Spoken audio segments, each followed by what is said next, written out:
اگر ان کی صرف ایک ایک خوبی خصلت بھی اپنا لو تو تمہارے پاؤں سنگ پارس وفا حیا اس کی رضا ادا صبر صادق توکل تقوی کامل نگاہ کیمیا۔ میں گستاخی کر کے درمیان میں بول پڑا، چاچی میں یہ اوکھی اوکھی باتیں نہیں سمجھ سکتا، میں جا رہا ہوں، میرا سر درد کرنے لگا ہے۔ چاچی نے شفقت بھرا ہاتھ میرے سر پہ رکھ دیا، مجھے یوں محسوس ہوا جیسے درد کا فور ہو گیا ہو۔ ان کی کہی ہوئی ادک ادک باتیں بھی اپنے آسان ترین مفہوم کے ساتھ مجھے سمجھ میں آ رہی ہوں۔ کاغا آئندہ ایسا مت کہنا، یہ بے ادبی ہے، ہم بابا جی کے سامنے ایسا نہیں کر سکتے تھے۔ یہ بابا کون ہوتے ہیں؟ میں نے نیا شوشہ چھوڑ دیا۔ پہلے کاغا کو تو سمجھ لو، پھر خود بخود ہی پتہ چل جائے گا کہ بابا مرشد پیر یا استاد کون ہوتے ہیں۔ ہاں تو میں بتا رہی تھی کہ ہر انسان کسی نہ کسی حیوانی جبلت پہ ہوتا ہے جو نظر والے مقابل کو دیکھ کر اس کے جانور کو جان جاتے ہیں، وہ پھر اسی نسبت سے اس سے مذاکرات یا معاملات کرتے ہیں۔ وہ سمجھانے کے انداز کو آسان تر کرتے ہوئے بتانے لگی، اگر تمہیں یہ معلوم ہو جائے کہ تمہارے سامنے ایک سانپ یا بچھو بیٹھا ہوا ہے تو تم یقیناً اس کے آزار سے خود کو محفوظ بناؤ گے۔ کاغا ٹھیک 2 دن اور 1 پیر کم 40 برس پیچھے جب میں 7 برس کی چھوکری تھی، اپنے ماتا پتا کے ساتھ درگا مائی کے میلے پہ آئی تھی۔ بھرت ناگ اننت ناگ کے پاس ایک چھوٹی سی بستی تھی، بس 60-70 گھر، 6-7 مسلمانوں اور باقی ہم ہندوؤں کے تھے۔ ہم اونچی جات کے پنڈت برہمن، میرے پتا جی بستی کے مکھیا تھے، مندر کے پنڈت پروت بھی۔ جموں سے 18 کوس پچھم کی جانب پرم پوت ایک مسلمان فقیر کا استھان تھا جو ہماری راہ میں پڑاؤ تھا۔ ہمارا پریوار ایک بیل گاڑی پہ سوار تھا۔ پہاڑی علاقوں میں شام اترتے ہی اندھیرا چھا جاتا ہے، سردی یا بارش ہو جائے تو دھند بھی گہری چادر تان لیتی ہے، ہاتھ کو ہاتھ سجائی نہیں دیتا۔ آڑے ٹیڑے اونچے نیچے پہاڑی راستوں پہ سفر جاری رکھنا مشکل ہی نہیں ناممکن ہو جاتا ہے۔ میں تو میاں کی گود میں توشک میں لپٹی سو رہی تھی، اچانک اندھیرے میں بیل کسی چیز کو دیکھ کر بدک گیا، سرپٹ جو بھاگا تو آگے موڑ پہ سیدھا گہری کھائی میں گاڑی سمیت گر گیا۔ ماتا جی، پتا جی اور گاڑی والا بیل سمیت جل کر بھسم ہو گئے۔ مٹی کے تیل کی لالٹین جو گاڑی کے گھاس پھوس پہ الٹ گئی تھی۔ صبح دن چڑھے، جب سڑک پہ آمد و رفت شروع ہوئی تو لوگوں کو آدھا جلا ہوا بیل اور 3 منوشوں کی جلی ہوئی ہڈیاں ملی۔ نہ کسی کو خبر کہ یہ کون لوگ تھے، کہاں سے آئے اور کدھر جا رہے تھے۔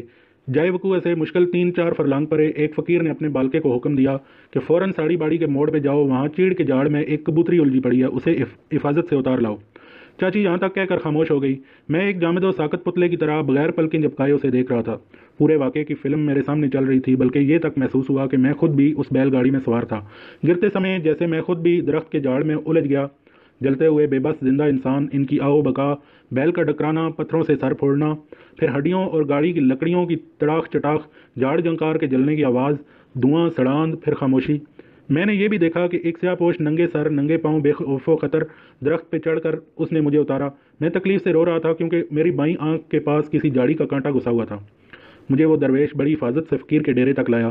فقیر نے فوراً مجھے اپنی حفاظت میں لے لیا، آنکھ سے کانٹا کھینچ کر نکالا، انگلی سے لاب لگا کر میری آنکھ پہ لگایا اور دودھ پلا کر گدڑی پہ ڈال دیا۔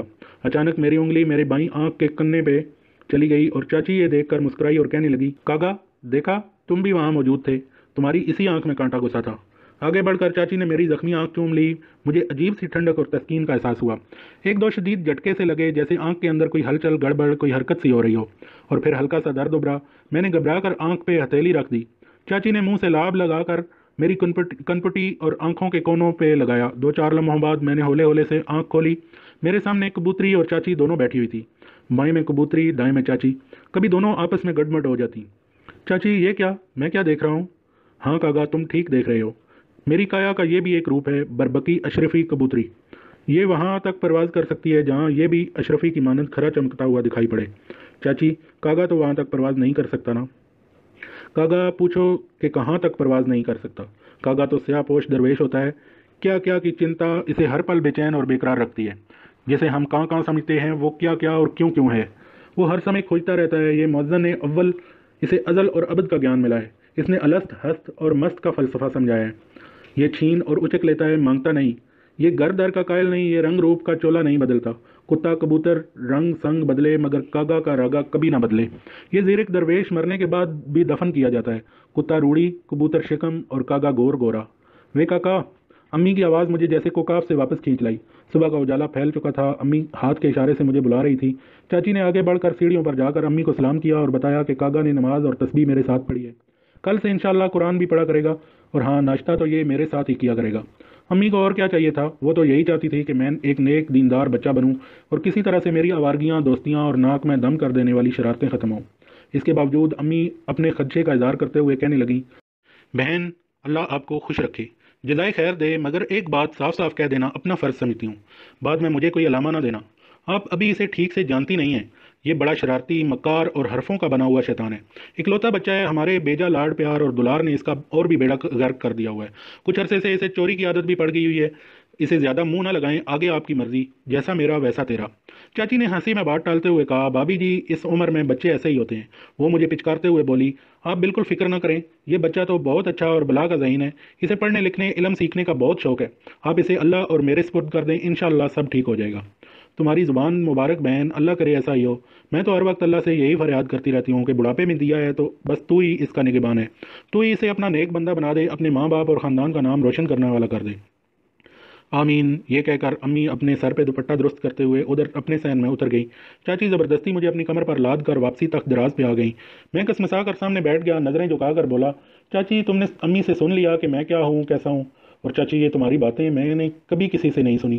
یہ کس طرح کی باتیں ہیں جنہیں سن کر مجھے ایسا محسوس ہوتا ہے کہ میں ہی باتیں کر رہا ہوں؟ یہ ساری باتیں، یہ سب کچھ میرے اندر موجود ہوں۔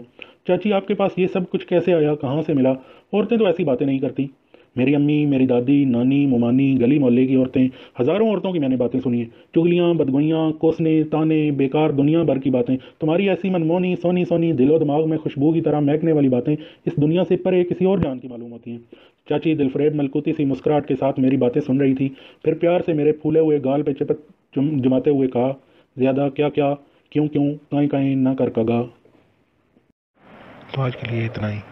اگر آپ بابا جی محمد یحییٰ خان صاحب کی زندگی کے بارے میں جاننا چاہتے ہیں تو ہمارے چینل کو سبسکرائب کیجیے، ویڈیوز کو لائک کیجیے اور کمنٹس کر کے بتائیں کہ ہماری یہ کاوش کیسی رہی۔ تو ملتے ہیں ایک نئی ویڈیو کے ساتھ۔ اللہ حافظ۔